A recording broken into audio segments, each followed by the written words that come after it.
पूजन्तं राम रामेति मधुरं मधुराक्षरम् आरुह्य कविताशाखां वन्दे वाल्मीकिकोकिलं वाल्मीकिर्मुनिसिंहस्य कवितावनचारिणः शृण्वन् रामकथानाथं तोणयाति पराङ्गतिं यस्मिन् सततं रामचरितामृतसागरम् अतृप्तस्तं मुनिं वन्दे प्राचेतसमकल्मषं पुष्पतीकृतवाराजिमशकीकृतराक्षसं रामायण महामाला रत्नं वन्दे नीलात्मजम् अंजनानन्दनं वीरं जानकी शोकनाशनं कपीशमक्षान्तारं वन्दे लङ्काभयङ्करम् अञ्जनेयमतिपाटलाननं काञ्चनाद्रिकमणीयविग्रहं पारिजातकर्मूलवासिनं भावयामि भवमाननन्दनं यत्र यत्र रघुनाथकीर्तनं तत्र तत्र कृतमस्तकाञ्जलिं बाष्पवारि परिपूर्णलोचनं मारुतिं नमत राक्षसान्तकम् वैदेही संयुतं पुरत्रमतले हैमे महामण्डपे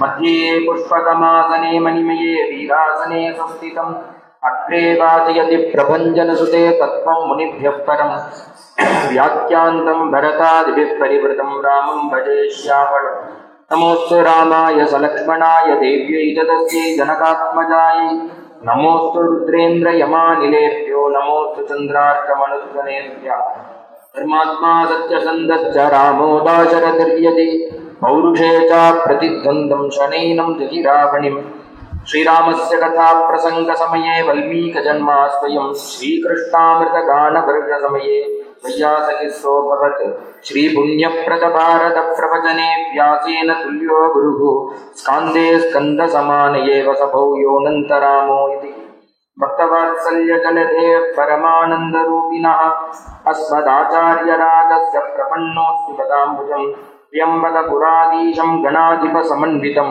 गजारूढमहं वन्दे शास्तारं कुलदैवतं बुद्धिर्बलं यशोधैर्यं निर्भयत्वमरोगता अजाड्यं वाक्पटुत्वं च हनूमत्स्मरणात् भवेत्। अथ राजा दशरथः तेषां दारक्रियां प्रति चिन्तयामास धर्मात्मा सोपाध्यायः स बान्धवाः तस्य चिन्तयमानस्य मन्त्रिमध्ये महात्मनः அபியாகஜன்மஹாதேஜாः விஸ்வாமித்ரோ மகாமுனிः. சர்வேஸ்வரனான பகவானால உண்டாக்கப்பட்டதான வேதம் இருக்கே, வேத பாகத்தில் இருக்கக்கூடிய உபனிஷத் பகவான வர்ணிக்கிறது. என்ன வர்ணிக்கிறதுன்னா, அனோரணியான் மகதோமணியான், எல்லாருக்குள்ளாரையும் அவன்தான் இருக்கான்னு சொல்லி ஸ்தோத்திரம் பண்ண வேதங்கள், உபனிஷத் பாகங்கள் வேதம் வர்ணிக்க தொடங்கி போயிட்டே இருக்கு. எவ்வளவு தேடி போனாலும் பகவான் அந்த வேதத்தால பகவானுடைய ரூபத்தை முழுமையா வர்ணிக்க முடியல. என்ன ஆச்சுன்னா, அனிர்வச்சனீயம், அதால சொல்ல முடியல. ஒரு இடத்துல போய் நின்று விடுத்து அந்த பிரம்மத்தினுடைய சொரூபத்தை சொல்ல முடியல. வாச்சாம கோச்சரமா இருக்கு இந்த பிரம்மத்தினுடைய ரூபம். அப்பேற்பட்டதான பகவான் என்ன பண்றாருன்னா, பூர்வ சரித்திரத்துல ராமாவதாரம் பண்றார். கரச்சரணங்களோட பகவான் இந்த லோகத்துல சுகதுக்கங்கள் இந்த நிறைந்த இந்த லோகத்துல மனுஷனாக அவதாரம் பண்றார். 60,000 வருஷம் புத்திரபாக்கியத்துக்காக காத்துட்டு இருக்கார் தசரதன். அவருக்கு சுவாமி குழந்தையாக பிறக்கிறார். அவர் புத்திர காமேஷ்டி பண்ணதுனால பிறக்கல, பகவான் மனசுல சங்கல்பம் பண்ணியிருக்கார் யாருக்கிட்ட பிறக்கணும்னு பாக்குறார். ததா தசரதம் இருப்போம்னு அவருக்கு மனசுல தோன்றது. சுவாமி மேலேந்து பாக்குறார், அப்ப தசரதன் தான் கண்ணில் படுறார். உடனே அந்த தம்பதிகளுக்கு பகவான் அவதாரம் பண்றார். 11 நாட்கள் ஆன பிறகு அந்த குழந்தைக்கு நாமகரணம் பண்றார். எப்பேற்பட்ட அந்த பகவான பயத்துல தரிச்சா அந்த கௌசல்யன்னா, கம்பர் சொல்றார், ஒரு பகல் உலகியெல்லாம் உதரத்துள் பொதித்து ஒரு மறைக்கு உணர்வு அரும் அவனை அஞ்சன் கருமுகில் கொழுத்து எழில் காட்டும் சோதியை திருவுர பயந்தனள் நிறம்கொள் கோசலை. யார் அவ பயத்துல தரிச்சுட்டு இருக்கா, ராமர அவதாரம் பண்ணிட்டான்னு சுலபமா சொல்ற. எப்பேற்பட்ட மூர்த்தி அவதாரம் பண்ணிருக்காருன்னு சொன்னாதான புரியும். எந்த மூர்த்தி அவதாரம் பண்ணார்னா, ஒரு காலம் இருக்கு. எந்த காலம்னா, உலகமே பிரளயத்துல முழுகிற ஒரு காலம் இருக்கு. அப்ப யார் இருப்பான்னா, பகவான் மட்டும்தான் இருப்பான். சயே கஹா சயே வம்பித், வேதத்தை சொன்னது போல அவன் மட்டும்தான் இருப்பான். இந்த உலகமே ஜலத்துல மொழிகின்னு இருக்கும். அந்த ஜலத்தை உலகத்துல யாருமே இருக்க மாட்டா, ஜலம் மட்டும்தான் இருக்கும். அந்த பிரளய ஜலத்தை முழுக்க எந்த ஒரு பரம்பொருள் தன்னுடைய வயத்துல அடக்கின்னு இருக்கோ அந்த பொருளை இந்த கௌசல்யா தேவி தன்னுடைய குட்சியில தரிச்சா. அது மட்டுமானா அருமறைக்கு உணர்வாரும் அவனை, வேதங்கள்லாம் தேடுறது அவனுடைய ரூபத்தை புடிச்சு விடணும் கஷ்டப்பட்டு தேடுறது. ஆனா அவனை சொல்ல முடியல, முழுமையா சொல்ல முடியாத ஒரு ரூபமா இருக்கா அவன். வேதங்கள் தேடக்கூடிய சரணம் அந்த மூர்த்தி என்னாச்சுன்னா இவளுடைய கர்ப்பதாரணத்துல வந்து இருக்கார். அது மட்டுமானா எப்பேற்பட்ட ரூபமுடையவன்னா அஞ்சன கருமுகில்கிறார். மை எப்படி கருப்பா இருக்கோ அது போல நீலமேக சாவனாக இருக்கக்கூடியதான் அந்த ராமர் இருக்காரே, அந்த பிரபு எங்க இருக்காருனா வேதம் தேடுறது பிரளய ஜலம் அவர் வயத்துக்குள்ள இருக்கு. அந்த கருத்த திருமேனி கொண்ட அந்த நீலமேக சாவனான ராமன் எங்க இருக்கான்னா அந்த கோசலை அம்மாவுடைய உதரத்துல இருக்க. அப்பேற்பட்டதான பிரபு இங்க அவதாரம் பண்றாருங்கிறார் கம்ப நாட்டாழ்வார். 11வது நாள் எல்லாரும் நாமகரணம் பண்றா. அந்த குழந்தைக்கு என்ன பேர் வைக்கிறதுனே புரியல வெங்கடாச்சாரியாளுக்கு. ஏன்னா இவனுக்கு அநேக நாமம் இருக்கு, எந்த பேரை வைக்கிறதுன்னு யோசிச்சு பார்த்தா தாரக நாமாவான அந்த ராமன்கிற அந்த நாமத்தை வைக்கிறார். என்ன அதுல சிறப்புன்னா அஷ்டாட்சரம் பஞ்சாட்சரம் சேர்ந்த ஒரு கலவையான ஒரு நாமம் அது. அந்த நாமத்தை வச்சிருக்கார். அந்த ராமா என்ன பண்ணும்னா தாரக நாமாங்கிற எதை நம்மள தரணம் பண்ணி வைக்கும்னா நன்மையும் செல்வமும் நாளும் நல்குமே, திண்மையும் பாவமும் சிதைந்து தேயுமே, ஜென்மமும் மரணமும் இன்றி தீருமே, இம்மையே ராமா என்ற 2 எழுத்தினான்கிறார். 2 வார்த்தை தான், ஆனா அது எப்பேற்பட்ட மகத்தான பலனை கொடுக்கும்ங்கிறார். ஸ்ரீமத் பாகவதத்துல சொல்லும் போது தாட்சாயினி சொல்றா 2 எழுத்து தான் என்னுடைய பிரபுனுடைய நாமம். யத்சரம் நாம கிரேரிதம் கிருணாம் சகிருத் பிரசங்காத் அகமாசு வந்திதத். 2 எழுத்து தான், ஆனா அந்த நாமா என்ன பண்ணும்னா சகிருத் பிரசங்காத் ஒரு தடவை சொன்னா போரும். அகமாசு வந்திதத் நீ பல ஜென்மங்கள்ல பண்ணின பாபம் இருக்கே அந்த நாமத்தை அந்த பாவத்தை போக்கி விடும். ஒரு தடவை பண்ணினா போக்குமான்னா, ஒரு தடவை சொன்னா போகுமான்னா போக்கிவிடும். அதற்கு எதிராக பிரமாணம்னா ஹரதட்ச சிவாச்சாரியால் ஒரு மகான் கஞ்சனூர்ல அவதாரம் பண்றார். அவர் இருக்கிற காலத்துல சமகாலத்துல ஒரு திருடன் என்ன பண்றான்னா அவனுடைய தொழில் திருட்டு. திருடுறதுக்காக ஒரு வீட்டினுடைய கொல்லப்பத்தை ஏறி குதிக்கிறான். குதிக்கிற காலத்துல வக்கல் போர் நினைச்சு குதிச்சுட்டான். அங்க குதிச்சது என்ன இருந்தது அந்த குதிச்ச இடத்துலன்னா அன்னைக்குதான் பிரசவிச்சு ஜெனிச்சு இருந்த ஒரு கண்ணு குட்டி அங்க கீழே படுத்துட்டு இருக்கு. அது தெரியாதபடிக்கு அவசரத்துல அந்த திருடன் குதிச்சுட்டான். குதிச்சா என்ன ஆகுதுன்னா அந்த கண்ணுக்குட்டியினுடைய கழுத்துல கால வைக்கிறான், அது மரிச்சு போயிடுறது. இது தெரியறது. தெரிஞ்சோன்னா பயம், பாபத்துல நம்பிக்கை இருக்கிறதுனால அதுல ஒரு பயம். பெரிய ஒரு கோபத்திங்கிற ஒரு பெரிய பாவத்தை பண்ணிவிட்டோமே, இதற்கு விமோசனம் கிடையாது, என்ன பண்ணலான்னு அங்கங்க விசாரிக்கிறான்.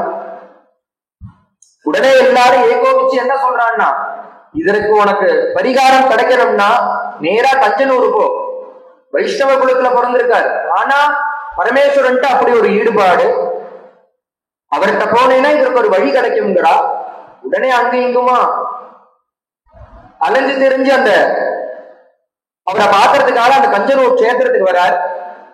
இந்த திருடன் வரான், அங்க இருந்து விசாரிக்கிறா, இதுதான் இடம்னு காமிக்கிறா. இந்த வீட்டுக்கு போய் பாருங்க அவர் இருப்பாருங்கிறா. உடனே அந்த திருடன் அந்த அட்ரஸ் விசாரிச்சு ஆத்துக்கு வரான். வந்தோடனே என்ன பண்றான்னா இப்படி குனிஞ்சு போக பாக்குறா. போற காலத்துல தரையில இடிச்சு கொடுத்த அந்த வாசப்படி இல்ல இரடி எடுத்து எது ரெண்டுக்குள்ள ஏதோ ஒரு காரியம் நடக்கிறது. அவன் அறியாம வாக்குல என்ன வந்ததுன்னா சிவ சிவா. அவன் அறியாம ஒரு நாமத்தை சொல்லி விடுறான். சொல்லணும்னு சங்கல்பம் கிடையாது, ஆனா தெரியாம வாக்குல வந்துருக்கு இந்த நாமம். இவன் எதிர்பார்த்து வந்திருக்கிறது இந்த ஹரகத்திற்காக. உடனே பார்த்தாரு உள்ளேந்து ஒருத்தர் வர. எதோட வராருன்னா கையில பூர்ண கும்பம் இருக்கு, அதை தவிர ஒரு சொம்புல தீர்த்தம், ஒரு பாதத்தை அலம்புறதுக்காக ஒரு தட்டு, சந்தனம் குங்குமம் புஷ்பம் எல்லாத்தையும் எடுத்துன்னு ஒருத்தர் வரார். இவரை பார்த்தோன்னு இந்த திருடன் கேட்கிறான், நீங்க இங்க நான் ஹரதத்த சிவாச்சாரியால பார்க்க வந்திருக்கேன், அவர் இருக்காரான்னு கேட்கிறார். அவரை இவர் பேசவே விடல. கரகரன்னு நீங்க உட்காருங்கன்னு சொல்லி உட்காத்தி வச்சுட்டு பாதத்தை நன்னா கரகரன்னு தேய்ச்சி அலம்பி விட்டு அந்த ஜலத்தை எடுத்து தானும் புரோக்ஷணம் பண்ணிட்டு அந்த புஷ்பத்தை போட்டு சந்தனத்தை எடுத்து புஷ்பத்தை போட்டு நமஸ்காரம் பண்ணி நிற்கிறார். இவருக்கு வந்த திருடனுக்கு பயம் வந்து எடுத்தது. ஏன்னா தானே ஒரு பாபத்திலேருந்து பரிகாரம் என்னன்னு தேடி வந்திருக்காரு. இவர் என்னடான்னா தன்னுடைய காலை போய் தொடராரு. இவர் யாருன்னு வேற தெரியலையேன்னு பயந்துட்டே, நீங்க யாரு, அதுவும் ஏன் காலை ஏன் நீங்க தொடரு பயந்துட்டே கேட்க, அவர்தான் அப்பதான் அவர் சொல்றாரு, நீ எதற்காகப்பா வந்திருக்கேன்னா, நான் இது போல கோவதம் பண்ணிவிட்டேன், அதுக்கு பரிகாரம் கேட்டேன், எல்லாரும் உங்களை தான் பார்க்க சொன்னா, அதற்காக தான் இந்த ஹரதத்தை சிவாச்சாரியால தேடி வந்திருக்கேன், இந்த வீடுன்னு தான் சொன்னான், அதற்காக தான் வந்திருந்தார். அவர் சொன்னார், எல்லாரும் சொல்லக்கூடிய அந்த ஹரதத்தர் நான் தான். உடனே அவருக்கு நடுக்கம் கண்டு போயிடுது. யாருக்கா பாக்குறதுக்காக வந்திருக்கோமோ அந்த மகான் கண்கால பிடிச்சிட்டு இருக்காருன்னு. பயப்படாதன்னு சொல்லிவிட்டு அவர் சொல்றாரு, நீங்க ஏன் என் கால பிடிக்கிறது, நானோ திருடன், பாப பரிகாரம் தேடி வந்திருக்கேன், நீங்க போய் என் கால பிடிக்கலாமான்னார். என்ன பாபம் பண்ணேன்னா, கோவதம் பண்ணினேன்னா, உன் கணக்குல இப்ப பாபமே கிடையாது. ஏன் கோவதம் பண்ணது என்ன ஆச்சுன்னா, நீ பண்ண பாபம் அத்தனையும் அந்த ஒரு நாமால போயிடுச்சு. ஒரு நாமால நீ 2 நாமா சொல்லிட்ட, ஒரு நாமால அந்த பாபமும் போய் மற்றொரு நாமா உனக்கு பேலன்ஸ் இருக்கு. அதுக்கு பகவான் உனக்கு ஏதாவது கிருபை பண்ணியே ஆகணும். ஒரு சிவநாமா போக்கக்கூடிய பாபத்தை ஒரு மனுஷனால ஒரு மனுஷ ஜென்மால பண்ணவே முடியாது. அப்பேற்பட்டதான நாமா எத்தரம் நாம கிரேரிதம் அது பல தடவை சொல்ல வேண்டாம். சகிர் பிரசங்காதகமாசுஹந்திதது பவித்ர கீர்த்திம் தமலங்கிய சாசனம் பவானகோத்வேதி சிவம் சிவேதரஹா. அப்பேற்பட்டதான என்னுடைய பிரபுனிடத்துல துவேஷம் பண்றேன்னு தாட்சாயினி ஸ்ரீமத் பாகவதத்துல சொல்றா. அது சிவநாமத்துக்கு உண்டான பெருமை. அதுபோல இந்த ராமநாமத்துக்கு என்ன பெருமைன்னா, தாரக நாமம் என்ன செய்யும் இந்த நாமன்னா, நன்மையும் செல்வமும் நாளும் நல்குமே. பணம் வரணும் எப்படி இருக்கணும்னா, அர்த்தாகமோ நித்தியம்ங்கிறது வேறு. உனக்கு நம்மளுக்கு பணம் நித்தியபடி வந்துட்டே இருக்கணும். அது எது கொடுக்கும்னா, இந்த நாமம் தான் கொடுக்கும். நன்மையும் செல்வமும் நாளும் நல்குமே, திண்மையும் பாபமும் சிதைந்து தீருமே. பணம் டெய்லி வரணும், பாபம் டெய்லி வரக்கூடாது. பாபம் அன்னன்னைக்கு கழிஞ்சுட்டே இருக்கணும். தெரிஞ்சோ தெரியாமலோ செய்யக்கூடிய பாபங்கள் அன்னன்னைக்கு கழியணும். அது எப்படி கழியும்னா, இது போல பகவன் நாமாவை சொன்னா அதெல்லாம் சிதையும். சிதைந்து தேயுமே, ஜென்மமும் மரணமும் இன்றி தீருமே.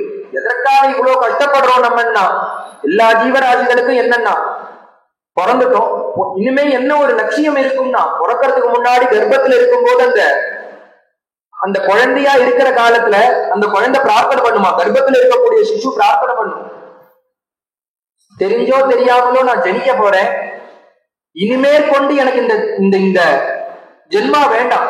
ஏன்னா அந்த கர்ப்பத்துல அந்த குழந்தை அவ்வளவு கஷ்டப்படும். பூமியை தொடாததுனால ஞானம் இருக்கும் அந்த குழந்தைக்கு. அந்த குழந்தை அப்ப பிரார்த்தனை பண்ணும், இனிமேல் கொண்டு எனக்கு கர்ப்பவாசம் வேண்டாம், நான் பிறக்க வேண்டாம்னு பிரார்த்தனை பண்ணும். கர்ப்பத்துல இருக்கிற காலத்துல பூமியை தொட்டோன்னு என்ன ஆச்சுன்னா, சுகதுக்க யோகோ தொந்தடிமித்த யோகம். இந்த பூமியை எல்லாம் கலந்து கட்டி இருக்கு. இந்த பூமியை தொட்டோன்னு என்ன ஆகும்னா, அந்த ஞானம் போயிடும், அஜ்ஞானம் மேலிட்டு சாதாரணமா எல்லா ஜனங்கள் பிரகிருத்தியில எல்லாம் இந்த லோகத்துல எல்லாரும் எப்படி இருக்காலோ அது போல ஆயிடும் இந்த குழந்தை. ஆனா பிறக்கிற காலத்துல ஒருத்தனுக்கு ஞானம் இருக்குமா, 1,08,00,000 ஜென்மான்னு சாஸ்திரம் சொல்றது. இதுல பிறந்திருக்கோம் நம்ம. பிறக்கும் போது எல்லாருக்கும் இனி பிறப்பு வேண்டாங்கிற எண்ணம் இருக்கும், கடைசியிலயும் இருக்கும். ஆனா அந்த நடுப்புற இருக்கிற காலத்துலதான் சுகதுக்கத்தை அனுபவிச்சுட்டு இருக்கோம். அதை மறந்து அந்த ஜென்மா வராம இருக்கிறோம்னா என்ன ஒரே வழி அப்படின்னா, ஜென்மமும் மரணமும் இன்றி தீருமே. அந்த மரணத்தை போக்கும். மரணத்தை போக்கும்னா என்ன அர்த்தம்னா, மரண பயத்தை போக்கும். எப்படி மரண பயத்தை போக்கும்னா, அனாயாசேன மரணம்னு சொல்றோமோ, அது வரணும்னா என்ன பண்ணணும்னா, நாமாவை பிடிச்சுக்கணும். எப்படி இருக்குன்னா, வந்து யமதூதர் வளைத்து பிடித்தனை வாவென்று அழைத்திடும் போதுங்கிறார். என்ன பண்ணுவான் அவன், வந்து என்ன உங்ககிட்ட வந்து ஆசையா பேசி தட்டி கொடுத்து சொட்டு கொடுத்து கூட்டிட்டு போவானான்னா பயமுடுத்துவான். வந்து யமதூதர் 2 பேர் வருவான்னு இருக்கு. வருவா, வந்து என்ன பண்ணுவா, வளைத்து பிடித்தனை வாவென்று அழைத்திடும் போது ஈட்டி முதலிய சூலாயுதங்கள், ஈட்டி முதலிய ஆயுதத்தை வச்சு குத்துவான். சர்வ மர்மச்சேதகோ மிருத்யுங்கிற, எந்த இடம்லாம் வலிக்குமோ அந்த இடமா பார்த்து குத்துவான். அவனுக்கு கருணையே கிடையாது. அப்படி குத்துவான். விக்கீனாவும் குளறிய போது என்ன ஆகும் உனக்குன்னா, ஏதோ நீ சொல்லணும்னு நினைப்ப. பக்கத்துல பையன் நிற்பான், அந்த பையனை பார்த்து ஏதோ ஒன்று சொல்லணும்னு நினைப்ப. ஆனா சொல்லவும் முடியாது. ஆனா சொல்லணுங்கிற எண்ணம் இருக்கும். அந்த எண்ணத்தை வெளியில சொல்ல முடியாதனால கண்ணுல ஜலம் வந்துட்டே இருக்கும்.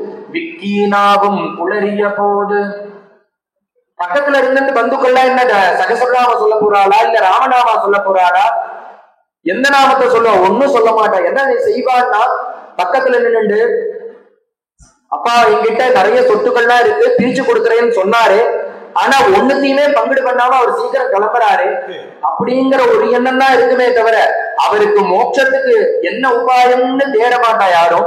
அவளுக்கு என்ன கிடைக்கிறதுன்னு தான் எதிர்பார்ப்பா. அந்த மரண பயம் இருக்கு. விக்கீனாவும் குளறிய போது மனம் என்னிடுமோ தெரியாது. அந்த காலத்துல அகஸ்தியாச்சாரியால் சொல்றாரு, அந்த சமயத்துல மனசு என்னமான்னு தெரியாது.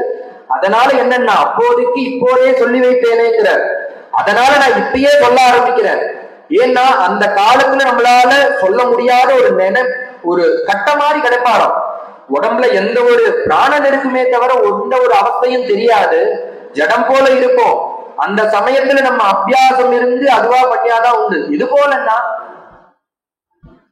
துகாராம் சுவாமிகள் சொல்றாரு, எப்படி நீ பகவன் நாமாவை பழக்கணும் உன்னுடைய நாக்குக்கு சரீரத்துக்குன்னா, பாண்டுரங்க தியானியும் பாண்டுரங்க மணி, ஜாகிரதையும் சொப்னையும் பாண்டுரங்க. அவர் அப்படி சொல்லிட்டு இருக்காரு. முழிச்சுட்டு இருக்கும் போது, தூங்கும் போது, நடக்கும் போது, எல்லா சமயத்திலையும் பகவன் நாமா சொல்லணும். அது என்ன ஆகும்னா, ஒன்னறியாம அந்த நாக்குக்கு உரி ஏறி போயிடும். உரி ஏறி போச்சுன்னா எப்படின்னா, எப்படி அதை புரியும்படியுமா சொல்லணும்னா, தூங்குறோம், நல்ல ஆழ்ந்த தூக்கத்துல இருக்கும். இருக்கிற காலத்துல ஒரு கொசு கடிக்கிறது, ஆனா நம்மள அறியாம போய் கை அந்த இடத்த தொடர்றது, சொரிஞ்சுக்கிறோம். எப்படின்னா பழக்க தோஷம். நம்ம இத்தனை ஜென்மாவா கொசு அடிச்சு சொரிஞ்சு பழக்கப்பட்டு இருக்கோம். அதனால நம்மள அறியாம தூக்கத்துல இருந்தாலும் இந்த கை போய் வேலையை பார்க்கறது. அது போல அந்த துகாராம சுவாமிகள் சொல்றார், நாமத்தை சொல்லி சொல்லி உன் நாட்டுக்கு தழும்பு ஏற்றி விடு. அபியாசத்தை ஏற்றிட்டேன்னா நீ என்னைக்கோ ஒரு நாள் கட்ட மாதிரி கிடக்கிற காலத்துல ஒன்னறியாம இந்த நாக்கு பகவன் நாமாவை சொல்லும். அதற்கு நீ என்ன பண்ணணும்னா, அப்ப போய் பண்ணிக்கலாம்னு நினைக்க கூடாது. ஏன்னா அப்ப சொல்ற காலத்துல உன்னை மிருத்யு ஃப்ரீயா விடமாட்டான். அவனுடைய பிரகலாத சுவாமி சொன்னார், நான் இன்னைக்கு பகவன் நாமம் சொல்லல, கௌமாராச்சரேத் ப்ராஜ்ஞா தர்மான் பாகவதானிக துர்லபம் மானுஷம் ஜன்மா ததபி அத்ருவமர்த்ததம். சாஸ்வதம் இல்லாத அந்த மனுஷ ஜென்மா இது நம்மளுக்கு கிடைச்சிருக்கு. ஆனா அர்த்தமில்லாத ஒரு ஜென்மா. ஆனா பகவானுடைய சரணத்தை பிடிச்சிருந்தோம்னா அது அர்த்தவதா பண்ணிக்கலாம். அது உன் கையில தான் இருக்கு. அழியக்கூடியதான சரீரம். ஆனா பகவன் நாமாவை பிடிச்சிருந்தோம்னா, அவருடைய திருவடியை பிடிச்சிருந்தோம்னா அழியாத ஒரு பகவன் சாஸ்வதமான வைகுண்டத்தை இந்த ஜென்மாலேயே அடைய முடியும் ஒன்னால. அதை யார் பண்ணிக்கலாம்னா நீதான். அந்த முயற்சி நீதான் பண்ணணும். கௌமார ஆச்சரேத்ரா, சின்ன வயசுலயே பகவன் நாமாவை சொல்லி கொடுங்க. இல்ல சார் எனக்கு இப்பதானே சின்னவனா இருக்கேன், இன்னும் கல்யாணம் ஆகல, குழந்தை பிறக்கல, உத்தியோகம் இப்பதான் கிடைச்சிருக்கு, இப்ப எல்லாத்தையும் அனுபவிச்சு விட்டு ஒரு 60 வயசுக்கு அப்புறம் நான் ஃப்ரீயா இருக்கிற காலத்துல, ரிட்டையர்மெண்ட் காலத்துல பகவன் நாமா சொல்லலாமன்னா நீ சொல்லலாம். ஆனா உன்னை அந்த காலம் வர இந்த மிருத்யு விட்டு வைக்கணுமே. அவன் என்ன உனக்கு சண்டகனா இல்ல மச்சினனான்னு கேட்கிறார் பிரகலாத சுவாமி. நீ இருக்க எப்ப ஒன்னு அவன் சாப்பிட போறான்னு தெரியல. உன்னுடைய கழுத்து பின்னாடி நிக்கிறான். அவன் இருக்கிற காலத்துல பகவன் நாமாவை சொல்லி புண்ணியத்தை சேர்த்து வச்சு அந்த அபியாசத்தையும் பழகிட்டோமே ஆனால் கடைசி காலத்துல கட்ட மாதிரி இருக்கிற நேரத்துல நம்மள அறியாம நம்ம நாட்டை அந்த நாமாவை சொல்லும். ஜென்மமும் மரணமும் இன்றி தீருமே. அப்படி சொல்லிட்டோமானா, அந்த பிரஜை இல்லாத காலத்துல இந்த நாமாவை சொல்லிட்டோமானா திருப்பி பிறப்பே கிடையாது. என்ன பண்ணா, டைரக்டா மோட்சம் தான், வைகுண்டம் தான் உனக்கு. அதை எது கொடுக்கும்னா இந்த ராமநாமா கொடுக்கும். இன்மையே அது எதுன்னா இந்த ராமா என்று 2 எழுதினாங்கிற பேர்பட்டதான் அந்த தாரக நாமாவை இந்த வசிஷ்டாச்சாரியால் அந்த ராமனுக்கு வைக்கிறார். லக்ஷ்மண பரத சத்ருக்னால் மித்தி எல்லா குழந்தைகளுக்கும் பேரை வைக்க ராமாவதாரம் நாமகரணம் சொல்லி மேல அந்த குழந்தைகள் வளர்ந்துட்டு இருக்கா. வில்வித்த படிப்பு, வேதங்கள், வில்வித்த, குதிரையேற்றம், யானை ஏற்றம் முதலிய எல்லா இந்த கத்திரிய சிசுக்களுக்கு என்னென்னலாம் வேணுமோ எல்லாத்தையும் அபியாசம் பண்ணிட்டு வர அந்த குழந்தைகள். ராமாவதாரத்துல என்னன்னா, ராமாயணத்துல எப்படின்னா, கிருஷ்ணாவதாரத்துல 90 அத்தியாயங்கள் விஸ்தாரமா சொல்லிவிட்டார். குழந்தை பிறந்ததுல இருந்து, கிருஷ்ணாவதாரத்துல குழந்தை பிறந்ததுல இருந்து சுவாமி மண் தின்னது, மிருத்பட்சணம், வெண்ணை திருடினது, எந்தெந்த ஆத்துக்கு போய் எப்படி எப்படி எல்லாம் திருடினார், வத்சபாலகோ பூதா சர்வலோகீக பாலகோ, மாடு மேய்ச்சது, மாடு மேய்ச்ச இடத்துல அந்த ராஜகோபாலனாக அந்த அனுக்கிரகம் பண்ணது, அங்க காட்டுல இருந்து அந்த குழந்தைகளோட பிப்ரத்வேரும் ஜடகபட்டையோகோ சுந்தவேத்ரேன்னு சுவாமி அப்படி உட்கார்ந்து சாப்பிட்ட சரித்திரம் ஒரு சரித்திரம் கூட விடல. கிருஷ்ணாவதாரத்துல இந்த 90 அத்தியாயத்துல குழந்தை பிறந்த அன்னையில இருந்து 7வது நாள் அந்த பூதனை வந்ததுல இருந்து ஆரம்பிச்சு எல்லா கதையும் சுகாச்சாரியால் ஒண்ணு விடாம வர்ணிச்சுட்டு இருந்துட்டார். ஏன்னா பிரஷ்னத்துக்கு தகுந்த மாதிரி கதை சொல்லுவார். இந்த பரீட்சத்தை என்ன பண்ணான்னா, 99வது ஸ்கந்தம் பூர்த்தி ஆன உடனே ராமாவதாரத்தையும் சொல்லி கிருஷ்ணாவதாரத்தையும் சொல்லி தியானத்துக்கு போயிட்டார் சுகாச்சாரியர்.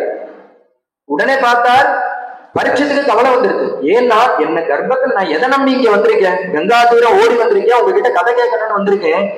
எதை நம்பி வந்திருக்கேன்னா கங்கையை நம்பி வந்திருக்கேன், மற்றொன்று உங்களுடைய வாக்கை நம்பி வந்திருக்கேன், மகான்களை நம்பி வந்திருக்கேன், அந்த கிருஷ்ணனுடைய சரணத்தை நம்பிதான் நான் இங்க வந்திருக்கேன். வந்தப்புறம் தெய்வம் தேடல, தெய்வத்தை பிக்ஸ் பண்ணிட்டு தான் நான் இங்க வரவே வந்திருக்கேன். அதனால அந்த கிருஷ்ணனுடைய சரித்திரத்தை எனக்கு நீங்க சொல்லணும்.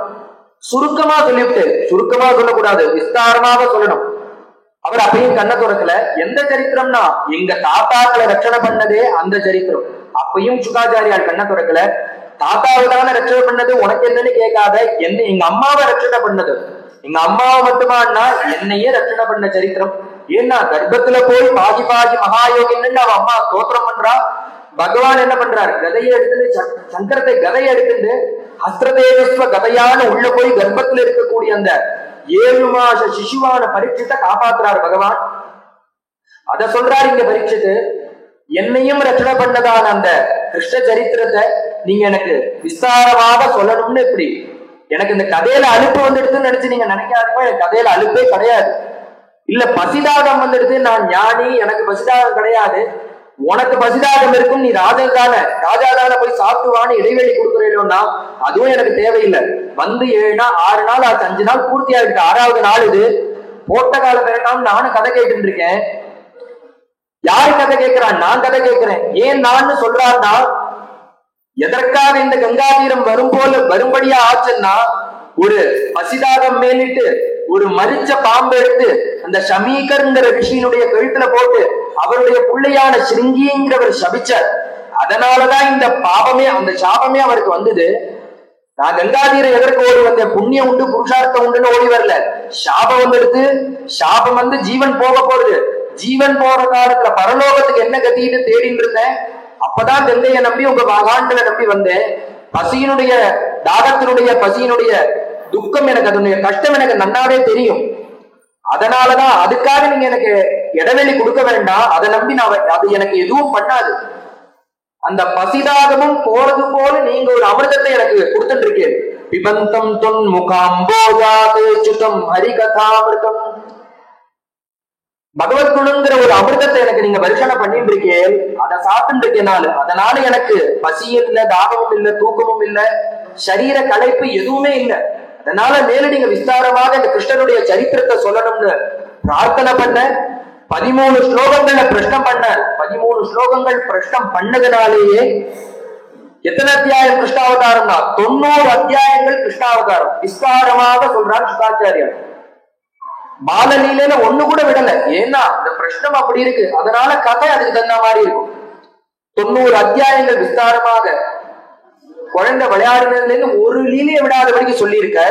இங்க ராமாயணத்துல ராமாவதாரம் எப்படின்னா, ராமனுடைய பிறந்தாருங்கிறார். அடுத்தது என்னன்னா, சத்தே வேதவிதூராக நேரா படிப்புக்கு போயிட்டான். படிப்பெல்லாம் முடிச்சாருன்னு சொல்றார். பாலலீல எதுவுமே சொல்லல. அடுத்தது நேரா எந்த கதைன்னா, நேரா சுவாமி விவாகம் சீதா கல்யாணத்துக்கு போயிட்டார்.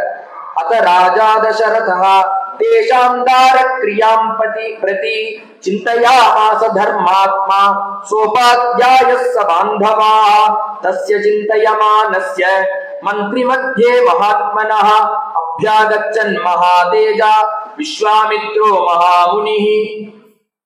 அத்தனை ஆரம்பிக்கிறார். சீதா கல்யாணம் லோகத்துக்கே மங்களத்தை கொடுக்கக்கூடியதான சரித்திரம். அத ஆரம்பிக்கிறார் விஸ்வாமித்ர. வசிஷ்டா வால்மீகி இப்படி சொல்றார், அத ராஜா தசரதா. பிறகு எதற்கு பிறகு நான் மங்களத்தை போட்டு ஆரம்பிக்கிறார். என்ன பண்றாருன்னா தேசாம் தாரக்கிரியாபதியா. அத நினைச்சு பாக்குறாரு. என்ன ஒரு கவலை வந்திருக்கு அவருக்குன்னா, நம்ம குழந்தையான ராமருக்கு கல்யாணம் பண்ணணுமேங்கிற ஒரு கவலை வந்து தேசாம் தாரக்கிரியாம் பிரதி அத நினைச்சு நினைச்சு சிந்தனை பண்ணிட்டே இருக்கார். சிந்தையாமா சதர்மாத்மா. ஏன் சிந்தனை பண்ணணும்னா, பொறுப்புள்ள அப்பாவா இருந்தா தனக்கு வரக்கூடிய மாட்டு பண்ண நினைச்சு ரொம்ப கவலைப்படுவாளாம். அதனால தர்மாத்மாங்கிறார். சிந்தையாமா சதர்மாத்மா. அதனால கவலைப்படுறார். தன்னாத்துக்கு யார் வந்தா என்னன்னு இருக்கிறதுல, நல்ல குலத்துல இருந்து பெண்ணு கிடைக்கணுமே, அந்த பெண்ணை வச்சுதான் இந்த குலம் வளரணும். அதனால ஒரு தர்மத்தின் மேல கவலைப்பட்டு சிந்தையாமா சதர்மாத்மா. தனியா உட்கார்ந்து கவலைப்பட்ட பிரயோஜனமே இல்லை. எப்படி கவலைப்பட்டார் தசரதன்னா, சோபாத்யாய பாந்தவா. கூட இருக்கக்கூடிய எல்லா பந்து வர்க்கத்தோடையும் சேர்ந்து சொந்தக்காரா மித்ரால் எல்லாரையும் மந்திரி அந்த ஜனங்களை கூட்டி வச்சுட்டு கவலைப்பட்டார். இந்த பேச்ச ஆரம்பிச்சு பேசுறார். ஏன் எல்லாரையும் சேர்த்து வச்சு பேசணும்னா, ஒவ்வொரு ஜனங்கள் ஒவ்வொரு விதமாக இந்த கல்யாணத்தை பார்ப்பான். நம்ம பாரத தேசத்துல எப்படின்னா, ரெண்டு குடும்பங்களுடைய சம்பந்தப்பட்டது ஒரு கல்யாணம். மித்த தேசங்கள்லாம் அப்படின்னா 2 பேருடைய தனிப்பட்ட முடிவுல உள்ளது ஒரு கல்யாணம். ஏன்னா கலாச்சாரத்தை அடிப்படையா கொண்டதுதான் இந்த கல்யாணமே. இது நம்ம பாரத தேசத்தோட தனிச்சிறப்பு. மற்ற ஊர்கள் எப்படின்னா 2 பேர் விரும்புவா, அவ 2 பேருக்கு பிடிச்சிருந்தா கல்யாணம் பண்ணிடுவா. அவ அப்பாவை பத்தியும் கவலை கிடையாது, அம்மாவை பத்தி கவலை கிடையாது. இந்த பக்கத்துல பொண்ணு வீட்டுக்காராலும் பையன் வீட்டுக்காரன் யாரை பத்தியும் அவளுக்கு கவலை கிடையாது. அவளுக்கு அவ வாழ்க்கை மட்டும்தான் அதுல நோக்கமா இருக்கும். அப்படி இருக்கக்கூடாது. எப்படி இருக்கணும்னா, எல்லோருமா கலந்து பேசி இந்த கல்யாணத்தோட முடிவெடுக்கணும். ஏன் அப்படி எடுக்கணும்னா, ஒவ்வொருத்தரும் ஒவ்வொரு கோணத்துல பார்ப்பான். யார் யார் எந்தெந்த கோணத்துல பார்ப்பான்னா, இந்த கல்யாணம் பண்ணிக்க கூடிய அந்த பெண்ணும் மாப்பிளையும் எப்படி பார்ப்பான்னா, கன்யா ரூபம். அவளுக்கு ஒண்ணுதான் லட்சியமா இருக்கும். இவன் அழகா இருக்கானா, அவள் அழகா இருக்காளா, இது 2 தான் அவ கண்ணுக்கு தெரியும், வேற எதுவுமே தெரியாது. தம்பதிகளுக்கு அப்படி, அந்த மணமக்களுக்கு அப்படி இருக்கும். அம்மா என்னத்தை பார்ப்பான்னா, அம்மாவுக்கு பைசா, அந்த அம்மாவுக்கு பணம் ஒண்டிதான் லட்சியமா இருக்கும். வர இடம் நல்ல இடமா இருக்கணும், பணம் இருக்கிற இடமா இருக்கணும்னு தோணும். கை நிறைய சம்பாத்தியம் இருக்கணும். அந்த சம்பாத்தியத்தை மாசம் தவறாம தன்னுடைய பொண்ணுகிட்ட கொண்டு வந்து கொடுத்துடணும். இது ஒண்டிதான் அம்மா நினைப்பா. அப்பா என்ன நினைப்பான்னா, ஒரு நல்ல படிப்பு உடையவனா இருக்கணும், ஒரு நல்ல ஒரு வித்தை உடையவனா இருக்கணும். ஏன்னா ஒரு நல்ல ஒரு கவர்மெண்ட் உத்தியோகத்துல உள்ளவருக்கு பொண்ணை கொடுத்தா கவலைப்படாம இருக்கலாம்னு நினைப்பாரா அப்பா. காலம் முழுக்க நம்மளுக்கு கவலை இல்லைங்கிற அந்த எண்ணத்தினால அப்பாவுக்கு என்னன்னா படிப்பு மட்டும்தான், படிப்பு வேலை, அதை பத்தி தான் அவர் கவலைப்படுவார். மிட்டவாழ்ல பந்துக்கள்லாம் எதை நினைப்பான்னா, நல்ல குடும்பத்திலேருந்து வந்திருக்காளா இந்த பெண்ணுன்னு பாப்பா. ஏன்னா நல்ல குடும்பத்திலேருந்து வந்தா கவலைப்படாம இருக்கலாம், நம்ம குடும்பம் நல்லா வளரும். அதனால அவ அதைதான் பாப்பா. பாந்தவாக குலமிச்சந்தி இஷ்டாண்ணம் இதரேகனாக. ஃப்ரெண்ட்ஸ் எல்லாம் என்ன நினைப்பான்னா, நல்லா கல்யாணம் நடக்கணும், இந்த கல்யாணம் நடக்கிற காலத்துல நல்லா சாப்பாடு இருக்கணும், அதுக்கு ஒரு 2 நாள் டூர் போட்டு அந்த கல்யாணத்துக்கு போனோம், போன இடத்துல ஆனந்தமா நம்ம இருக்கணும், சந்தோஷமா எல்லாரையும் பார்த்தோம், சிரிச்சோம், பேசணும்னு இருக்கணும். இது மட்டும்தான் அவளுடைய எண்ணத்துல இருக்கு. இது போல ஒவ்வொருத்தரும் ஒவ்வொரு விதத்தினால இந்த கல்யாணத்தை பார்ப்பா. அதனால என்ன சொல்ற, இந்த தசரதன் என்ன பண்றார், எல்லாருடைய அபிப்பிராயத்தையும் கேட்டுக்கணுங்கிறதுக்காக சோபாத்யாய பாந்தவா தஸ்ய சிந்தயமானஸ்ய, அப்படி சிந்தனை பண்ணிட்டு இருக்கிற காலத்துல மந்திரி மத்தியே மகாமனஹ மகாத்மனஹ ஒருத்தர் வந்தார். யாரு வந்தா அப்படின்னா, அபியாகச்சன் மகாதேஜா, மகா தேஜஸான ஒருத்தர் வந்தார். யார் அந்த மகா தேஜஸ்வினா, விஸ்வாமித்ரோ மகாமுனி.